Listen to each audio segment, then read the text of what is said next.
Welcome to Mind Your Small Business, a brand new podcast which makes starting or running a business easier. This week we're going to tackle an absolutely critical discipline, planning and productivity. I'm Gordon Rutherford from AXA, and this week I'm delighted to be joined by Ian Thiesby, Henry Firth and Matt Roberts. Ian and Henry set up BOSH in 2017, and as many listeners will know, it's a plant-based vegan cooking channel that now has over 211,000 subscribers and over 12.8 million views on YouTube. As well as that, they have released no fewer than 5 books: BOSH, Bish Bash Bosh, How to Live Vegan, BOSH Healthy Vegan and Speedy BOSH. Good morning, Ian and Henry.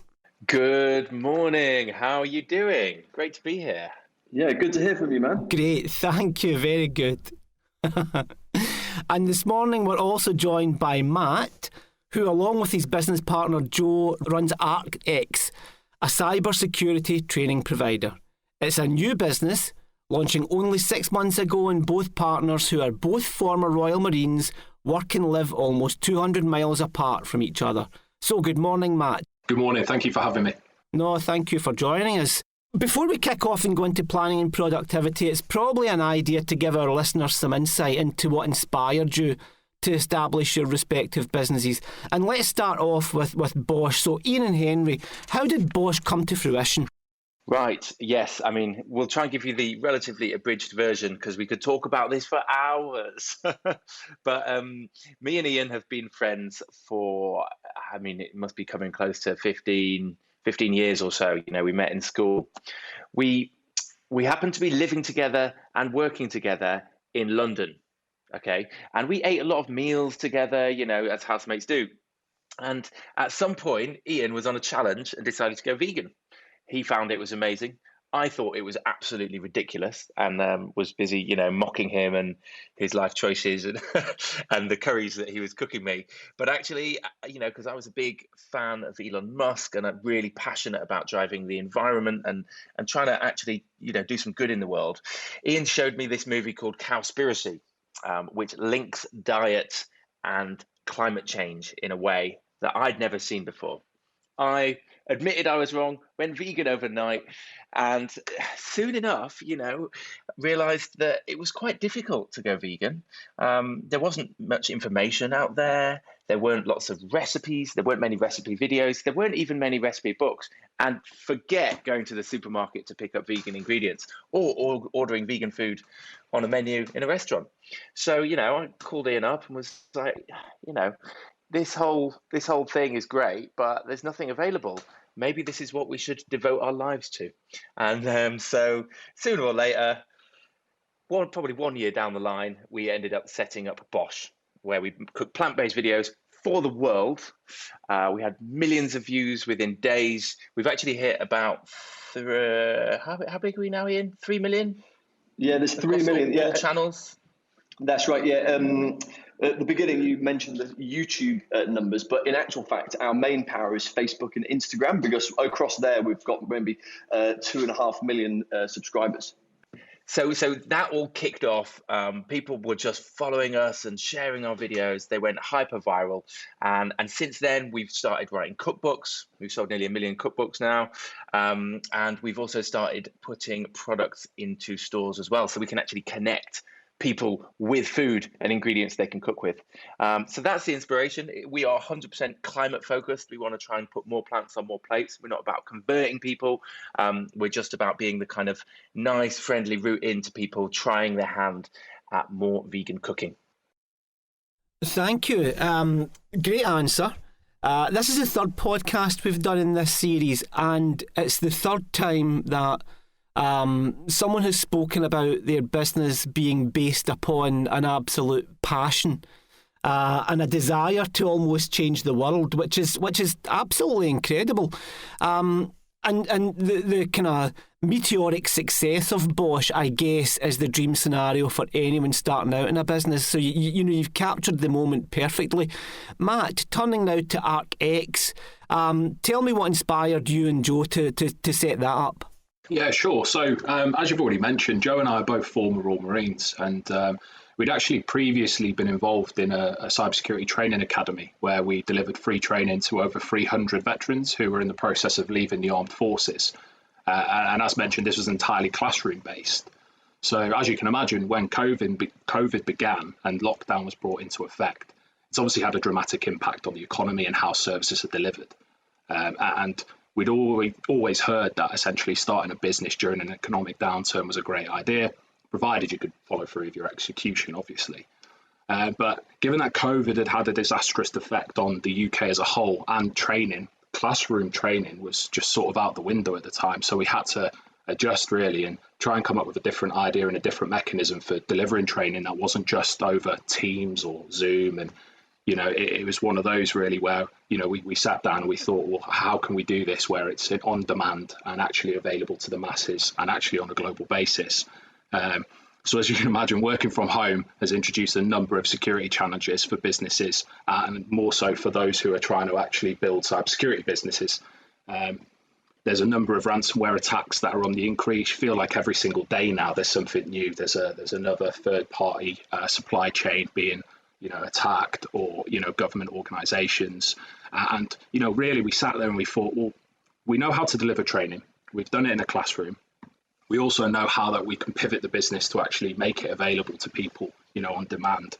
And we thought we'd use the lockdowns as a springboard for actually launching an online and on-demand training platform. So we deliver high-end accredited cybersecurity training courses now globally. Cool.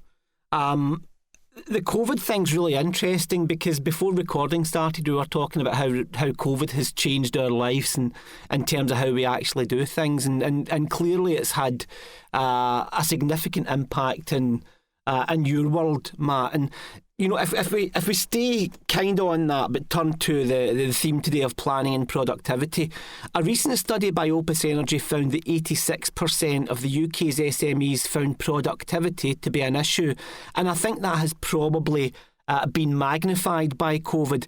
Motivation can be a challenge, as can logistics. Now, Matt, you and Joe are 190 miles apart. How do you successfully plan in that scenario? Yeah, sure. Well, we have met previously, obviously in our old working relationship. But actually, as you mentioned, since starting ArcX, we've not met up once. Right now, we don't really have a reason to have not done so. But actually, we've got all our mechanisms in place to such a succinct manner that actually there's no real requirement to. Although we are planning on actually going out for a drink at some point soon. But yeah, there's about 190 miles between us, and obviously it's posed a number of challenges, as you can imagine, definitely in terms of planning and productivity. But I think we touched upon it before we started. Thankfully, we now live in an age where collaboration is made easy. There's so many online tools that are both free and paid for that can actually facilitate you actually going through the day-to-day running of a business. And interestingly, although working from home and relatively in isolation has been one of the biggest challenges, as you do get to miss out on shouting at someone when something goes wrong, or having the ability to just go, hey, look, can you come and have a look at this? In a number of ways, it's also helped spur us on, because without having that distraction and constant ability to talk to one another, we find that we're actually a lot more productive. There's a lot less idle chit chat, which means we get a lot more completed in a shorter space of time. So, I mean, it's probably fair to say that you've turned some of the challenges into a positive. Personally, I would struggle with that because I am just 99% idle chit-chat and 1% productivity. But Ian and Henry, turning now to you guys, I mean, how have you managed to keep planning going at BOSH over the past 18 months? Yes, it's really interesting, actually, to hear from Matt, coming from, the world of I guess tech, right? Because we actually employ some kind of tech methodologies in our business. We had a previous company and we had a team of developers, and we were kind of developing things in a Kanban methodology. We were using some of these online tools that Matt's talking about to kind of manage development tasks. And actually, because we now write cookbooks, it's a very different world, but we use the same organizational techniques to write our cookbooks. So we will have, for example, a recipe book. Let's say our new upcoming book, which is called BOSH on a Budget. It's got 100 recipes, and every single one of those recipes we kind of treat as a piece of work. And if you're not familiar with Kanban, you're basically moving development tasks or single units of work from to do through to doing through to done in its simplest form. And that's what we do with recipes. It sounds simple, but we've got 100 recipes up on a board and we're moving them from to do to doing to done. Obviously, there's a lot more in it than just that. So we were already quite set up for digital productivity, but we were all together, right? So we have a team of between about 5 and 6 people. That's our immediate team. We have an extended team of more like about 20 when you take into account all our kind of stakeholders and licensing partners. But in our business, it's 5 or 6 people we need to stay in touch with. And we were in the office pre-COVID. The minute COVID happened, we just thought, this makes no sense. Let's immediately turn our business remote. We film from home anyway. So all we're doing is pulling out the non-filming days, the office days, and turning them into digital days. So we've been remote for the last 12 months. It's been a challenge, but it's also been a pleasure. It is easier to focus without distractions. You still have your own challenges because you've got to manage your own focus and you have to manage your own delivery and your own workload. But the system that we've settled into now is we have a daily stand-up. Again, that's another technology borrowed meeting that we, in a development team, you'll typically have a stand-up in the morning where everybody just talks quickly for 10 minutes about what they did yesterday, what they're doing today, and any blockers they have, any questions they're trying to solve. We start every single day, including today, with a stand-up with our whole team. And then after that, it's every person for themselves. We're free-flowing, working through the day, chatting with each other on Slack, and managing our book development process or our video creation process in this Kanban methodology. So we have some systems, they're software evolved systems. And I think on the plus side, we get more time to focus when we're in rooms on our own and we're not chatting to each other. On the negative side, sometimes you will get distracted by, the postman or the washing or having one too many cups of tea. I think they kind of even themselves out and we're probably just as productive as we were before. I mean, what a superb answer and great insight there. And it's really interesting because you've both spoken about, turning the situation that we've been in for the last 18 months into a positive rather than a negative. Interestingly, you spoke about distractions there. And distractions, I think, are the biggest killer of productivity going. Especially if you use social media, it's, people, you can pick your phone up for 5 minutes and then 2 hours later you think, what have I been doing for the last 2 hours? And I guess, Matt, for you, you're down there, you're in Brighton, you're working kind of in isolation. How do you stay focused and motivated? Yeah, well, thankfully, Joe and I both have a very similar work ethic, so motivation on the whole hasn't really been that much of an issue. That's probably from years of ingrained getting up very early and, getting out of bed, doing some form of exercise. But really speaking, for me, what helps me is I get up nice and early in the morning, do a little bit of exercise, eat healthy, and just go about my day. But to be clear, though, I'm not trying to preach that everyone should get up early, do all of that. At the end of the day, you've got to do what works for you. And for me, I need to have that bit of space in the morning where I'm kind of giving myself a little bit of attention. I take a time to just breathe and relax and get myself ready for the day ahead. And motivation doesn't really come into it for me.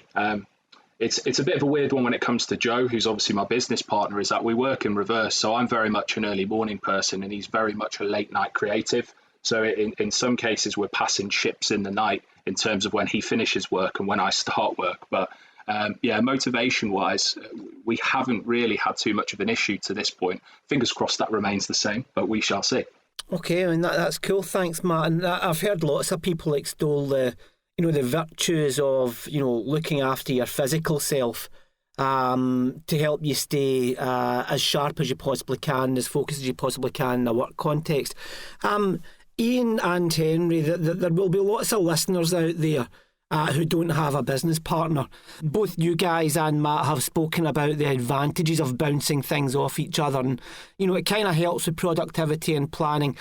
What about the guys out there who are on their own, who are sole traders, and how can they stay focused? Well, it's interesting. I'm so grateful for Ian because it is easier to start a business with someone else, and I say that having previously been a sole founder. So the last business I founded, and it's a lonely place, man. It's tough. I mean, Ian, you remember watching me from the sidelines, don't you, in the previous business? I certainly do. Yeah. Well, obviously we were living together, so I was like had a front row seat to the stress that that being a sole founder involves. And yeah, it's really, really fantastic having a business partner, because it's just like two heads working at the same thing at the same time.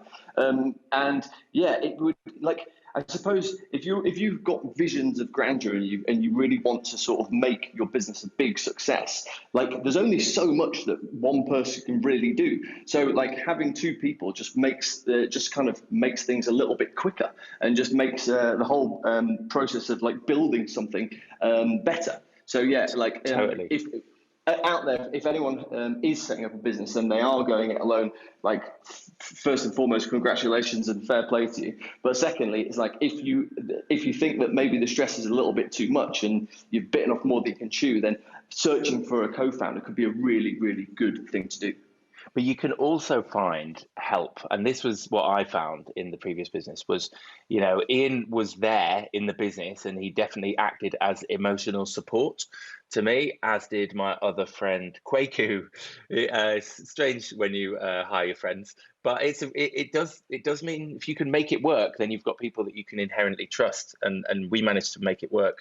I think if you're a sole founder or maybe a sole trader and you are finding yourself struggling for motivation, then even if it's not people in your business, if you can just actively seek out support from people, it could be your partner, it could be your mum or dad, it could be an old teacher that used to teach you, or it could be a friend who is also a sole trader who you can share stories with. But I think it's good to actively seek out peers, mentors, and maybe even mentees and people you can mentee, because as they say, if you want to learn, then teach. So I think seeking out people that you can share experiences with is a great way to keep yourself on the straight and narrow, keep yourself motivated, and keep your mind sane as well, because that's important.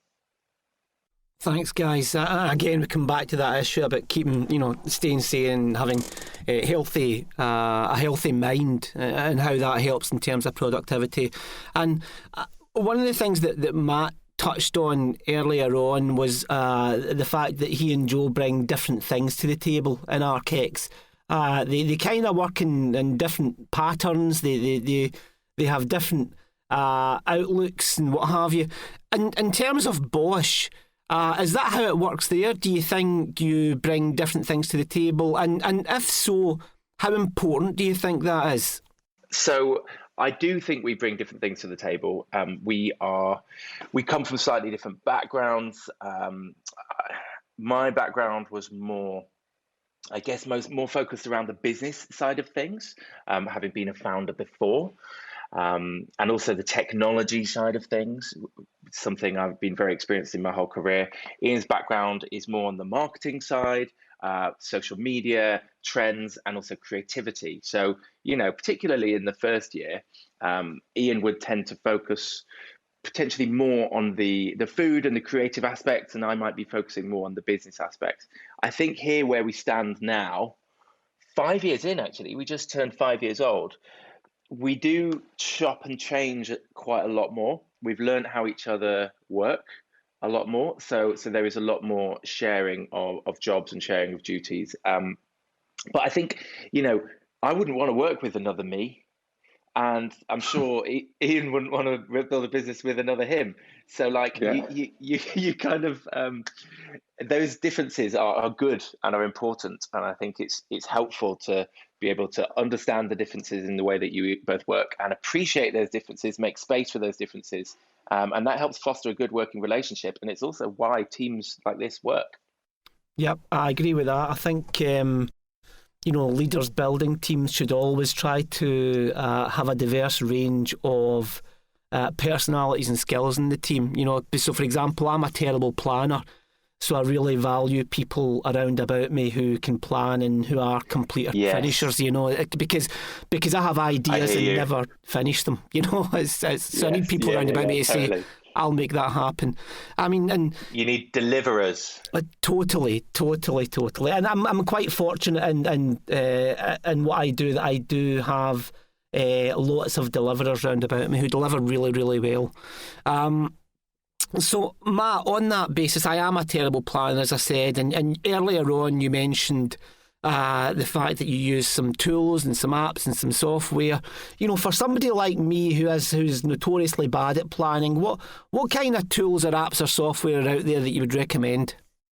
I mean, straight off the bat, you've got your essentials. So obviously we use an email client. I use Calendar for pretty much everything. To be honest with you, aside from software, I have a physical calendar in front of me as well. And for some reason, I feel the need to double put everything in. So one goes in the book and one goes on my actual computer calendar as well. Just because I have such a terrible memory when it comes to actually remembering to turn up for calls or to, actually stage demos of the platform and things like that. So for me, it's really key to making sure that I turn up on time for things. Aside from that, obviously, we use similar messaging services that are available on your mobile phone that you can also get on desktop. So WhatsApp's a really great and easy way to communicate, just to have that open so, you can speak to one another freely throughout the day. And then obviously the be all and end all, which I'm sure everybody's sick of at this point after all of the lockdowns, is you've obviously got your Zooms and your Teams to have those video chats. I was saying earlier, it's quite nice actually to just have an audio call for once and not have to get fully dressed up to sit in, in an office space. But really speaking, productivity tools as well. So you can go and have a look at things like, Jira, where you can sort of manage your development process.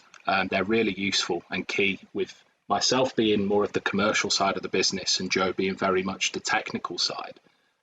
It's really helpful for me to be able to go in there and see actually at what stage of the development process we're at, what stage other features will become available, and basically be able to plan what I'm doing on the front end of the business based on, the development life cycle and, where we are in terms of technical advancement. So apps and software tools like that are really invaluable for me, and I wouldn't be able to do my day-to-day job without them being able to support what we're doing. Okay, that's cool. That's really helpful for me, and I'm sure it helps lots of the listeners out there as well. And one of the other things I wanted to ask about is, there's obviously a lot of debate now around moving out of the pandemic and people returning to office life. And I read lots and lots of stuff about, especially in big corporations, that office life will never be the same again. People will not be travelling 9 to 5. They won't be in an office 5 days a week. There will be a lot more home working and remote working. What is, Ian and Henry, what's your theory around what that might do to people's ability to plan and organise successfully? Do you think it's easier face to face? I mean, I'm interested to hear Ian's thoughts on this, but from my perspective, we miss each other as a team. We want to get back together, but I do think people now appreciate their freedom, and we wouldn't want to remove that from our team, because that is a benefit that has been forced into action. I know there's some companies that are just immediately bringing people back 5 days a week, and they're not having it. But for us, we will keep remote working as a core part of what we do. What do you reckon, Ian? Do you think we need to get back in more often? Well, I think for us, we're kind of living this charmed life because the nature of our business requires us to be together at least a good portion of the time.